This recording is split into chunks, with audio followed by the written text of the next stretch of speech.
네, 안녕하세요. 11월 7일 목요일 출애굽기 24장 1절부터 11절까지의 말씀 가지고 하나님의 말씀을 준행하고 은혜를 전하라 라는 제목의 큐티 시작하도록 하겠습니다.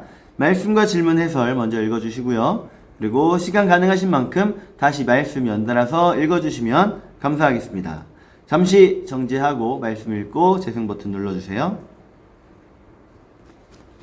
다 읽으셨으면 우리 함께 말씀을 좀 보도록 할게요. 하나님의 그 십계명에 대한 말씀 그 설명이 이제 거의 끝난 거예요. 그 말씀이 끝나자마자 백성들이 하나님께 고백하는 말이 뭐냐면 3절입니다. 3절. 모세가 와서 여호와의 모든 말씀과 그의 모든 율례를 백성에게 전하매 그들이 한 소리로 응답하여 이르되 여호와께서 말씀하신 모든 것을 우리가 준행하리이다. 우리가 그 말씀 지키며 살겠습니다. 우리가 그 말씀대로 살겠습니다. 이렇게 고백하는 거죠.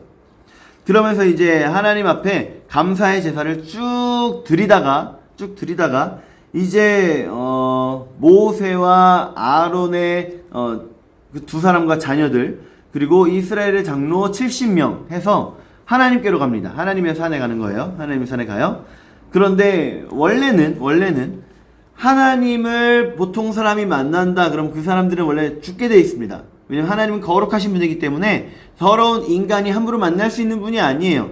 당연히 하나님을 만나면 하나님으로 인해 죽어야 정상이에요. 그런데 말씀 보니까 하나님께서 그들을 치지 않으셨다. 11절 보면 손을 대지 아니하셨다 라고 말씀을 하십니다. 왜일까요? 하나님께서 그들을 만나고 그들을 바로 치시는 게 아니라 그들에게 하나님의 은혜를 깨닫게 하고 그 은혜로 인해 즐겁게 먹고 마셨다. 11절 마저 보면 그들은 하나님을 뵙고 먹고 마셨더라. 그 말은 먹고 마셨다라는 말은 기쁘고 즐거운 시간이었다라는 거예요. 행복한 시간이었다라는 겁니다. 두려움에 떨면서 먹고 그런 게 아니에요. 행복한 시간이었던 거예요. 하나님은요. 하나님의 그 백성들을 섬겨야 할 장로들에게 하나님의 은혜를 깨닫게 하시는 거예요. 하나님의 사랑을 깨닫게 하시는 겁니다. 그들로 하여금 먼저 은혜를 깨닫게 하고 은혜를 경험하게 한 후에 그 다음에 그 은혜를 백성에게 전파하는 사명을 주신 거죠. 여러분 우리 모두에게는 우리 한 사람 한 사람에게는 사실 누구나 사명이 있어요. 내게 주어진 사명이 있습니다.